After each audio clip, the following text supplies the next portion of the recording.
Mr. Scary Studios. Number 1. So let me start off by saying that this event happened earlier today. I go to college, and this morning I was taking a math test. The thing you should know, though, is that there is this kid in my class who sits next to me every day, named Marty, whom I'm acquainted with on a good day. Marty is a creepy kid and he has a scary smile. I do not know why Marty has chosen to sit next to me, nor do I engage in discussion with him. So me and Marty are taking the math test, and about 30 minutes in, I sense an odd presence. Out of the corner of my eye, I can see a figure shuffling, but I ignore it. It inches a bit closer, but again I dismiss it and continue scribbling. Closer, furious, scribbling, and then, suddenly, in a low, malicious whisper, it speaks. "By the way, I'm a legs man."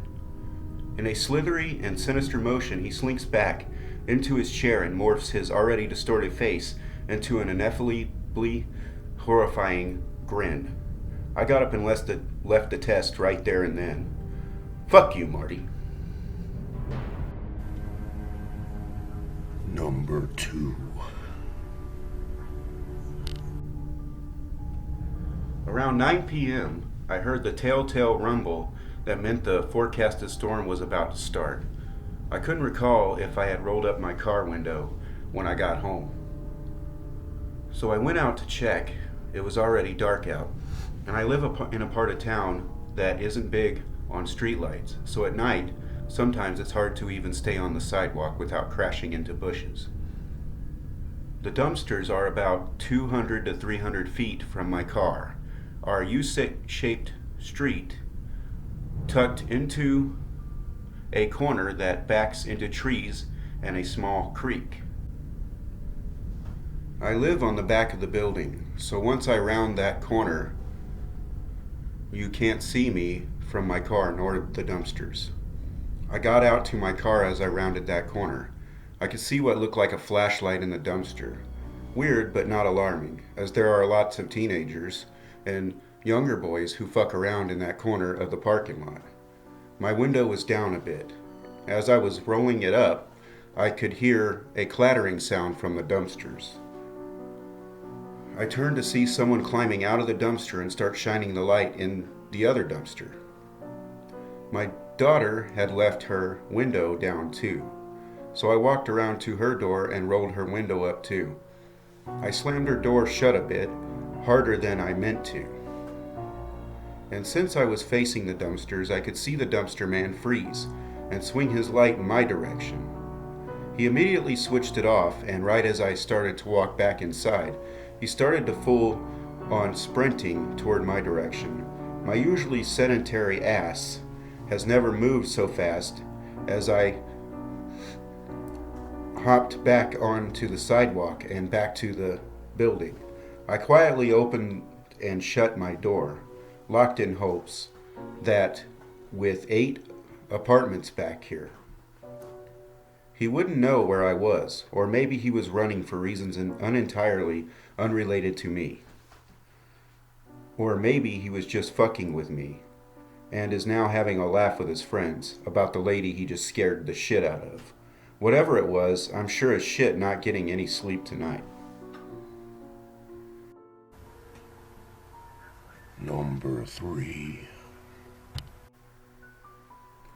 When I cast my mind back to the events I'm about to ascribe, I see images that could almost be from a dream or a fevered imagination. It was utterly bizarre, and I can't believe that it happened. I grew up in Paisley, a town in Scotland. I used to hang out with a load of alternative kids, and being too young to go to a pub, we would stock up on booze at weekends and go adventuring. We had heard of a huge abandoned insane asylum just outside of town. It was called Liverndale. Look it up. So we decided to hit it up one weekend and make a day of it. The old place was located not far from the high school most of us went to, and was close to a housing estate. By close, I mean a mile into undeveloped land.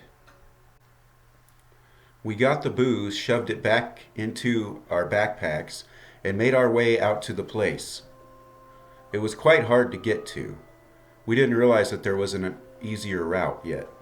So the 9 of us ended up jumping a fence into some little woodland that was nestled between a bunch of buildings to see if we could push through to the abandoned complex. Weirdly enough, there was a little path in there that led through various tiny meadows and then into pockets of trees. There was a small stream as well, running near to the path but hidden by really tall grass. As we made our way along, I heard some sounds from behind me and saw a figure darting away from the view into the grass. Surrounded by smoke, I was really confused for a second and then shouted to everyone else to stop and take a look. As we all stood transfixed, the grass suddenly started being consumed by ever-growing flames. As it was a roasting summer day, the flames seemed to grow really fast. And quickly I felt panic setting in. It wasn't long before the flames were starting to spread all around as we frantically pushed forward through the grass to the next foresty bit of the trail. I saw a deer in there, terrified, and it wouldn't run, because the path ahead, beyond the trees, was on fire as well. There was smoke everywhere, and I remember a friend of mine shouting to run down to the river and wait in there. We all ran down through literal fire to the water. There was no way out, as the whole area was surrounded by really high walls with fences on top at this point. So we had to crouch down without heads right beside the water to breathe at all. The fire burned for ages and we could hear animals screaming from what used to be the tree area we had been standing in. It was now a huge fireball. Eventually, the fire burned down, enough for us to try and move out. There was limited material to burn, since it was a pretty confined area. We pushed up on the river for a bit, but it ended up going underground into a wall shaft or something. So we had to double back and work up the path. We ended up having to go through the trees, and we were horrified by what we saw. Loads of deer were stacked up near an opening that must have had air, and were burned really badly.